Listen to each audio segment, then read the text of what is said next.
Hi, Hallie here. Today we're going to play with some Modpodge. Yes, we are. Check out this bridal bouquet holder where we took the black lace with the beads and we Modpodged it just to give it a little bit more bling and pop for that special day. So let's just get started. First, what I did is I spray painted this, and you can use any kind of paint, just make sure your paint's dry. I spray painted it black because that's the bride's request. It was black and red and white. And now we're going to let that dry, and then we're going to cover it with this beautiful lace. Isn't that pretty? And we are going to cut this to fit that bouquet holder. It's not that hard. It's pretty easy peasy. So let's just trim this up here.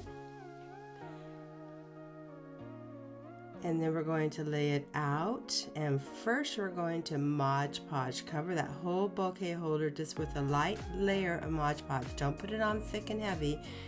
Just a nice light layer. Just to make that fabric stick.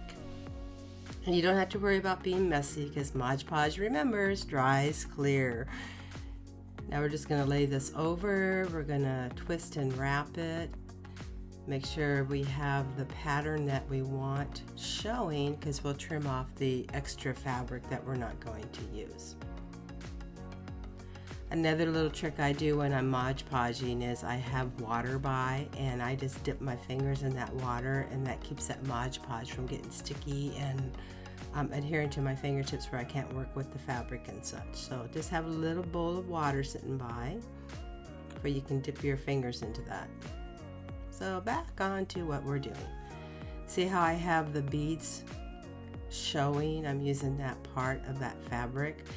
What you can do as a bride when you're doing your wedding party is you can ask most bridal places for a swatch of the fabric, and you can use that swatch of your fabric to wrap your bouquet holder with, because as you can see, it doesn't take that much. And you can do that for your bridesmaids as well. So now we're just going to gently cover this with Modpodge. Remember, Modpodge dries clear, so you don't have to worry about not covering those beads. Cover everything. You want that to stick to your bouquet holder. The last thing you want is for that to fall apart when you're at your wedding. And don't forget to subscribe and set your notify if you want to see more shares like these.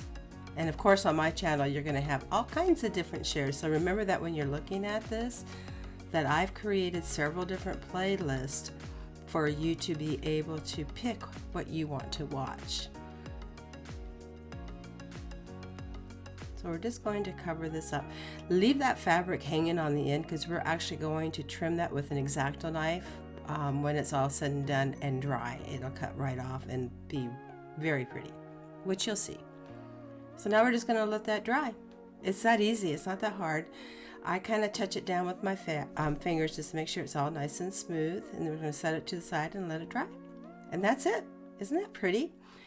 And now we're just going to make a bow, and if you watch the other share that I did, which will be also in your cards and your selection at the end of the video of how to make the bouquet, this bow is in there. But it's just a 3 loop. Snip it just very ever lightly. Don't go too deep. We're going to use a twist tie. You can also use a pipe cleaner. You can use just the ribbon as well. And we're going to make a 3 what I call bunny ear bow. Add that to your bouquet holder. And remember too, you're going to have 4 tails here because you're tied it on with the long ribbon. And if you only want 2, you just trim that ribbon up to 2. Not that hard. It's pretty easy peasy.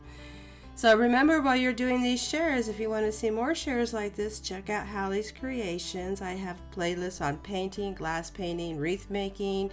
The list goes on. I have several different playlists where you can just jump right onto the playlist you're interested in and find something that you'd like to learn to make. Because I love making neat stuff with you. And that's it. Bam! So until next time, I hope you guys have a great day and a better tomorrow. May the Lord bless you and keep you, and to my grandkids, as always, hey, peace out.